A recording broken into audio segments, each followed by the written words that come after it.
All right. Hello, welcome to episode number 8. This Hey is going to guys, be our Mother's Day edition. So, Mother's Day was yesterday. So, happy Mother's Day. And happy Mother's Day, Susan. Happy Mother's Day, Marie, and to Ryan's mom. Thank you. Thank you. So, for our Mother's Day episode, we brought on our fierce fit mom, Marie Luisi Hey. Urban. So, Marie has 3 children now, all 5 years old and under. So, Marie, introduce yourself for anybody who might not know you a little bit more about who you are and what you do, and a little bit more about your family, because that's what we're going to kind of focus on today. Great. Well, thanks for having me, guys. I'm so excited. I miss you both so much. We miss Um, so, um, in terms of work, I am an ACSM health fitness specialist and personal trainer. And then from a family standpoint, I have 3 children under the age of 5. I had 3 kids in 4 years. So I have a 2-year-old, a 3-year-old, and a just turned 5-year-old. crazy. And like saying it is even hard, Yeah. but it's fine. It's great. It So, really is. yes, what we're going to talk about today is it's definitely an interesting time to be a mom of young children. During the whole pandemic and quarantine, I mean, if you have kids right now, and especially if you also work, it is probably very hectic. It is probably a very hectic time in your life. So for myself, training a lot of moms in the past, a big barrier and kind of obstacle is having small children in terms of trying to stay fit and lose weight and be healthy.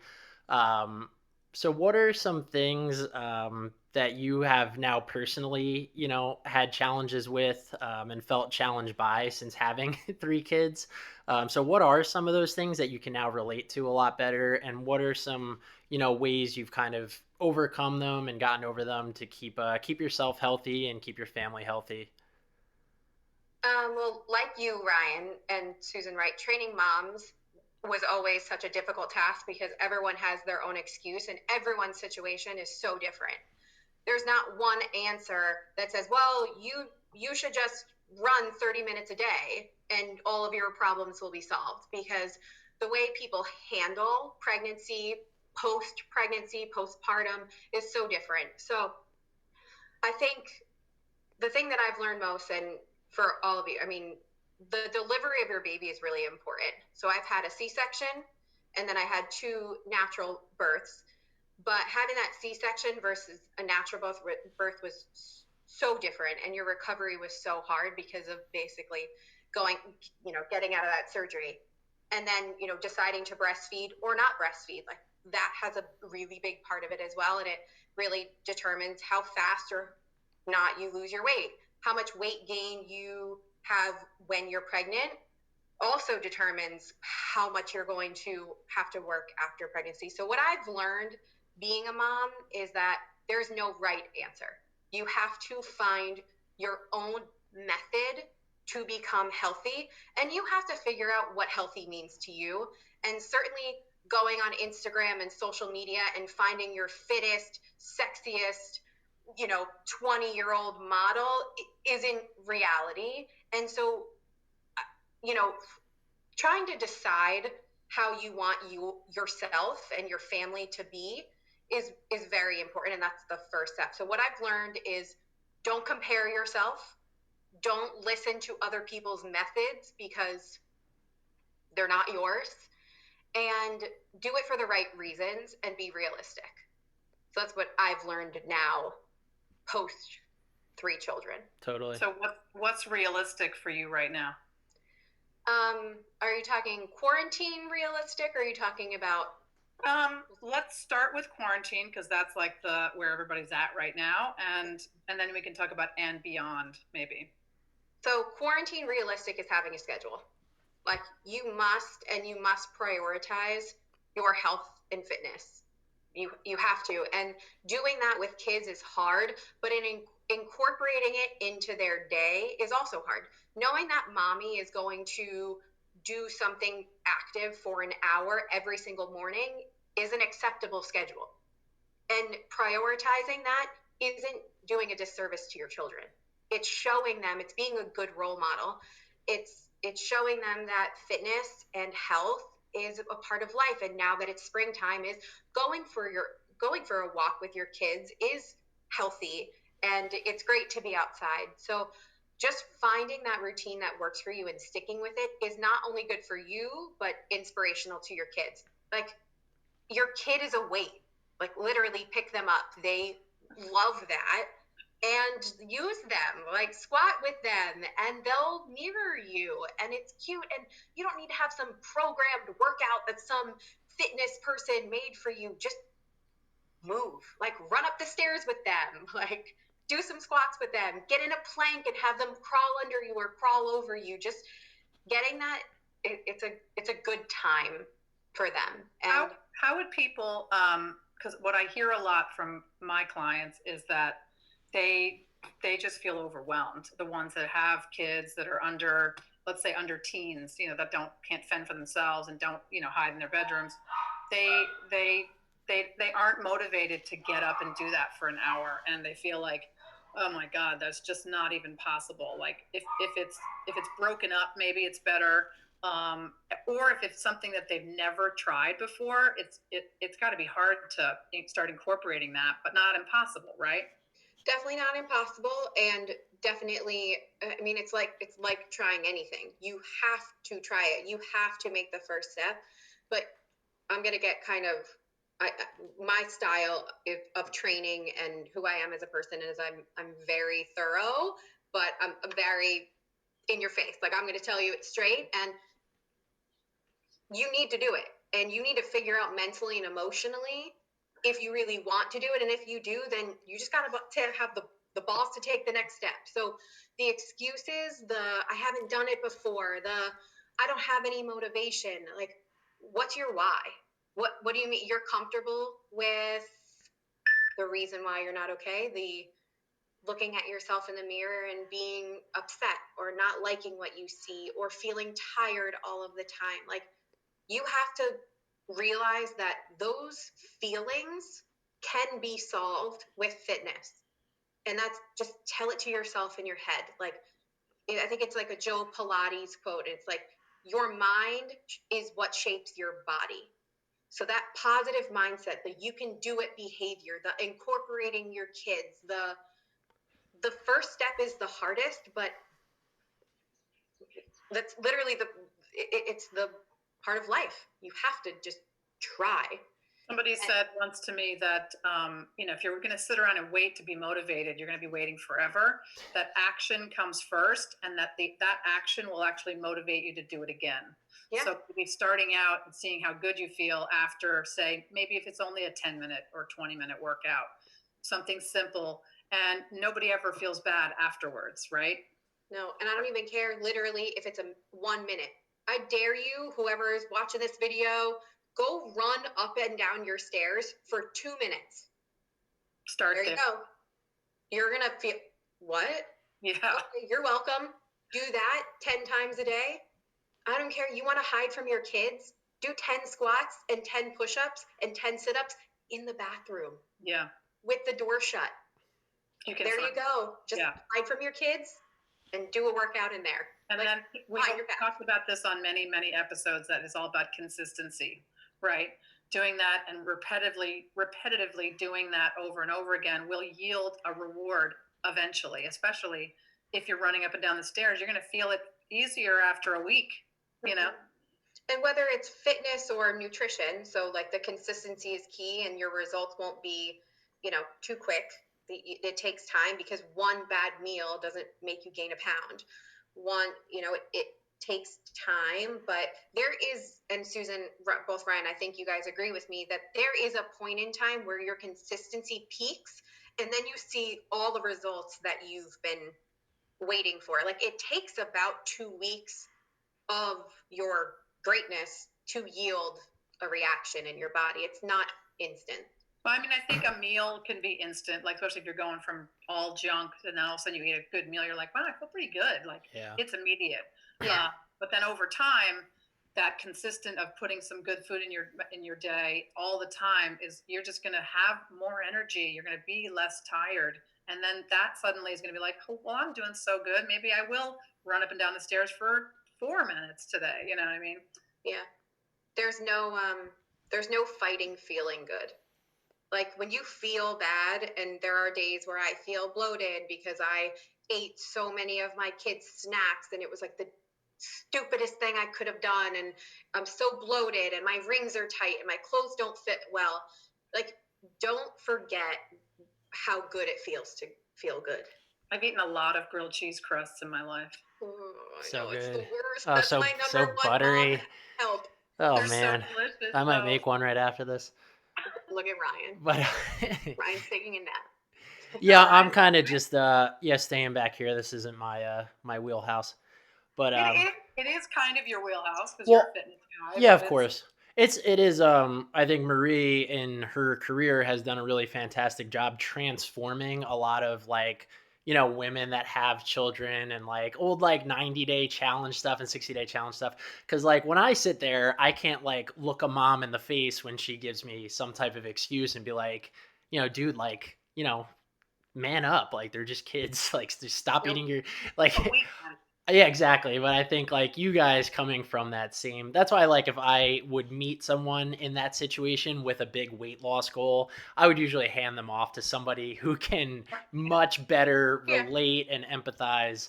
Well, I Um, think it's also easier. Like we were saying, when we had Gary on, we were talking about finding the right coach. Like even if you're home and you don't want to pay for anything, but even if you just find somebody on Instagram that you know, or ask somebody that you know, like one of us, meaning Marie and I in this wheelhouse, that has the experience to train moms or has been a mom and can relate, and it's a conversation that you don't even have to have with them. They just look at you like, you get me, I get you, I know where you've been because I've been there.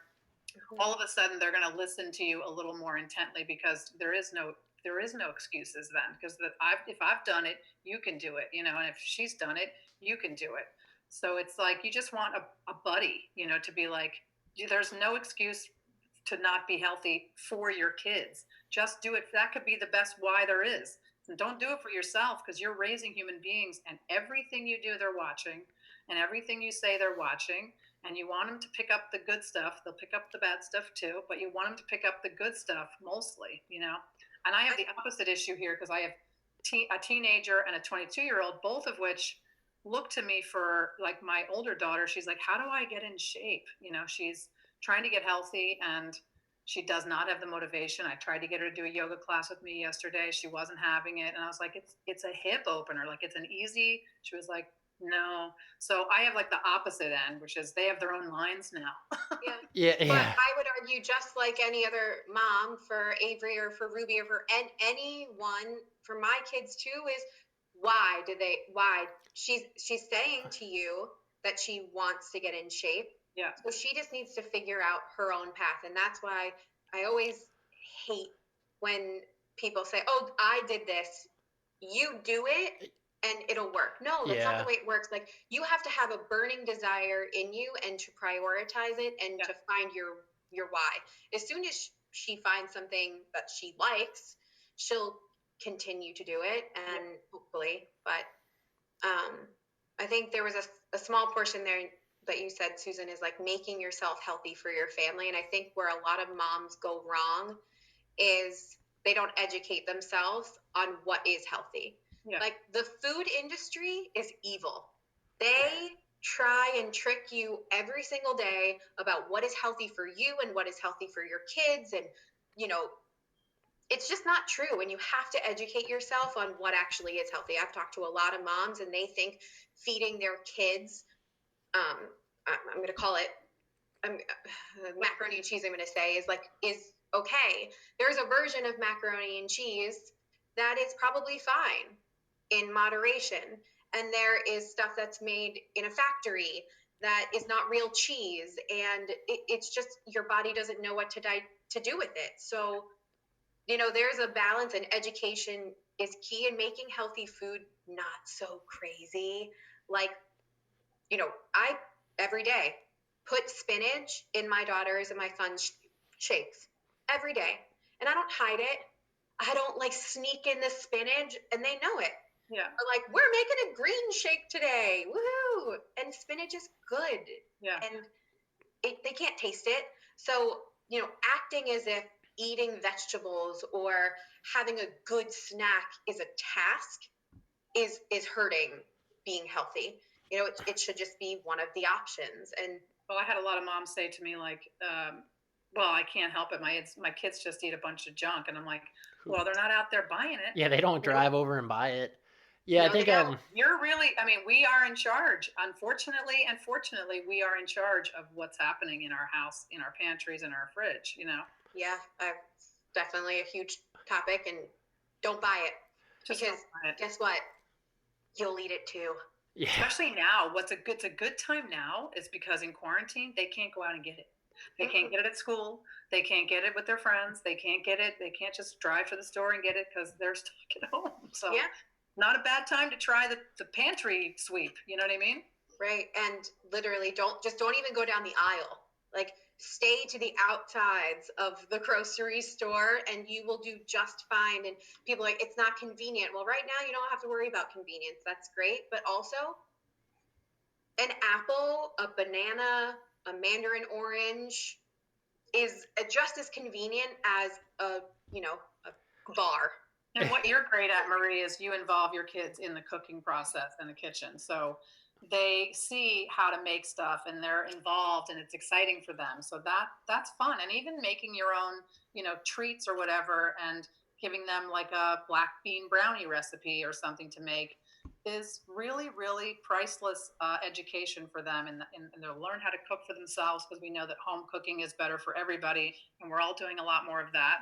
So kudos to you for that. It's probably my favorite. It will be my favorite young time memory with my children is watching them bake. And then I think for a lot of moms with small children who are probably thinking like, oh, okay, and then you clean up the mess. They make a mess, and yeah, they make a mess. And you know what?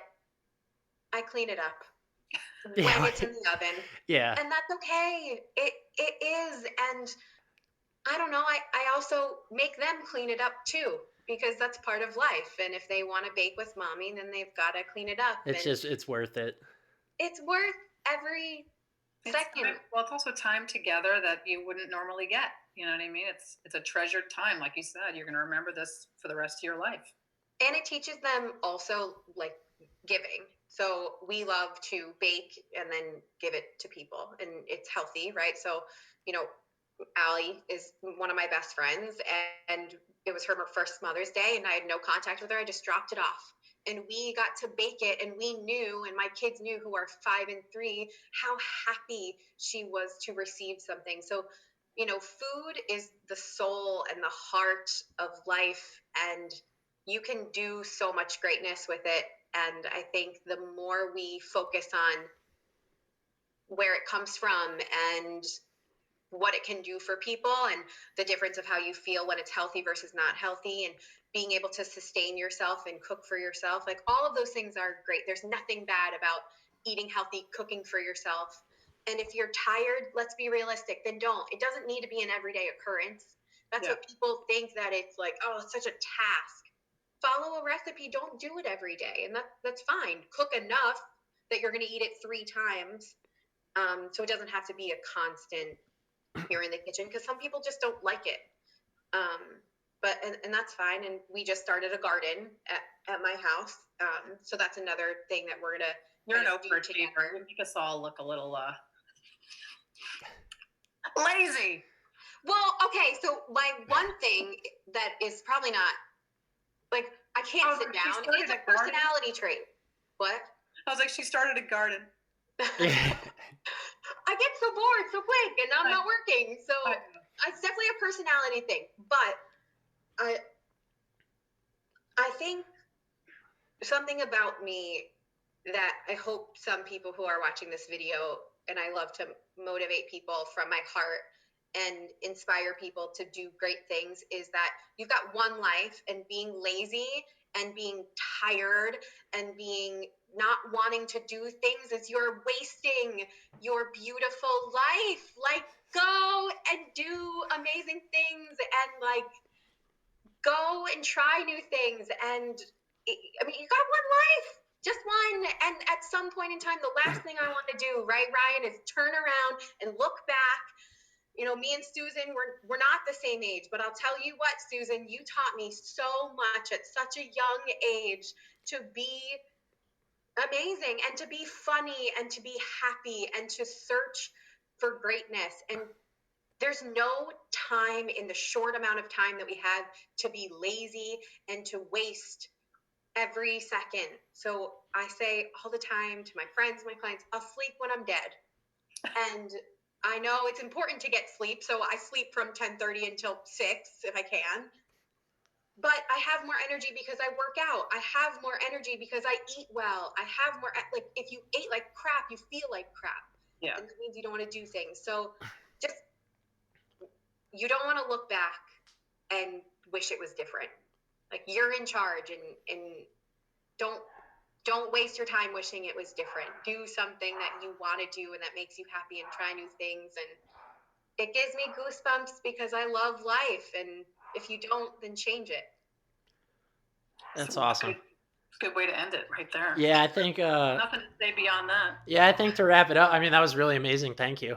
But I think it's important, like in your household, just like, and I think you guys can probably both relate. Growing up, like things that were important in your household, from like no matter what kind of family you grow up in, like all the stuff you absorb and take in, like what you know kind of soaked in and saw as important is like things that you carry with you for the rest of your life. Yeah. You know, I grew up with two parents who had, you know, work intensive full-time jobs and both worked all the time. And that was like an important thing to us, was like you woke up early and you got to work. And, you know, they were both passionate about what they did. So they constantly tried to improve and, you know, grow and take on new things. And like, and hard work was like a big value. Um, and it's like, that's why I am the way that I am, because I, you know, kind of carried that with me. So I think like, you know, when you make health and good food and what's happening? We're running out of time. Oh, It's all we right. are. Yeah, well, but We didn't stop. Nope, we're it's still fine. good. Remaining time, Yeah, 9 but minutes. anyway, like I think Marie did a really good job saying is that like when you make that stuff important in your household with your family, you know, they'll always take that from a young age and kind of run with it, and that will always be important to them. Um, So it's really great that you kind of just layer in all those lessons and, um, you know, before you can show someone that it is important, it has to be important to you first. So you got to kind of take it on and learn and make it a part of your life. And then you could, you know, kind of pass it on to somebody else as well. And Don't. the thing of it is that like this quarantine, what was it, week 9? I don't even know. You have to surrender to it right now because we're home, we are with our kids, and it's a time that I've said to them. I said to my older girls, I haven't spent this much time with you since you were babies. And my daughter reached her arms up. She was like, I know, isn't that great? Like they're happy to be together. And it's not going to be, they're leaving. Like as soon as this is over, Ruby's going to go to college and Avery's going to move out and they're going to be gone. And I will have this time with them that, I mean, that I'll always have that I would not have gotten there. So there's an upside to this quarantine that you have to surrender to that part of it. Otherwise, you're kind of missing the miracle of it all, even though half of it's like real shit. Like, right, I get it. And people aren't in situations that they're so happy at home, but, and I get that too. And I'm sympathetic and empathetic to all of that. But on the upside of it, if you are with your family and you're sick of them and you're tired of them, whatever, there are moments to embrace that time. Communicate, right? I'm sure that they're feeling, and if you are stuck in a position that you don't want to be in or that's not great, is communication solves a lot of things. And just being open with your kids or your husband or your wife or your partner, whatever situation you're in, is communicating that want and that need and the issues that you are having, if you are having them, is so important, because I'm sure they're feeling either the same or want to fix it. And if they don't, then don't be afraid to make a change to make your life better. My last statement is the rewind is education is key. Don't don't assume that you know and it's okay. So do research and learn and do trial and error for yourself to figure out what works for you. And that education is so important, because you might think that you're doing the right thing and you're really not, and there's the right answer for you. And I don't mean education of open a biology book and figure out how food is digested. No, who gives a crap about that? It's educate yourself with health and fitness, and then educate yourself with what works for you, and you will see amazing results. Great. Awesome. So glad you were on today. Yeah, this was really incredible. Thank you. Can you? Thank you for having me. I haven't talked like this in so long, and I needed it. This is awesome. So good. People like to hear it. It's just the tips. Just the tip. I wouldn't have 3 kids. Anyway. We won't edit that part out. We'll wrap it up. So much. We'll wrap it up on that note. Yeah. So yeah, I hope everyone had a nice Mother's Day. And yeah, like Marie concluded right there, like if you feel like you're struggling, just reach out and talk to somebody. If you have someone who's like a role model that you see kind of doing the things that you wish, you could kind of get a hold on and do for yourself, like just reach out, talk to somebody, see if you could get a little bit of advice. Chances are they're available right now. Just saying. Anybody could call me at any time. I'm bored. Ryan needs a phone call. Call me and ask me anything. I don't care. Just send your kids over to his house for free a day. Training for everybody. Okay. First taker. All right. I'm running that special until 12 o'clock today. Oh, I really wonder what my kids are doing right now, actually. I should probably go. All right, guys. Well, thank you so much. This was episode 8, and we'll see you later.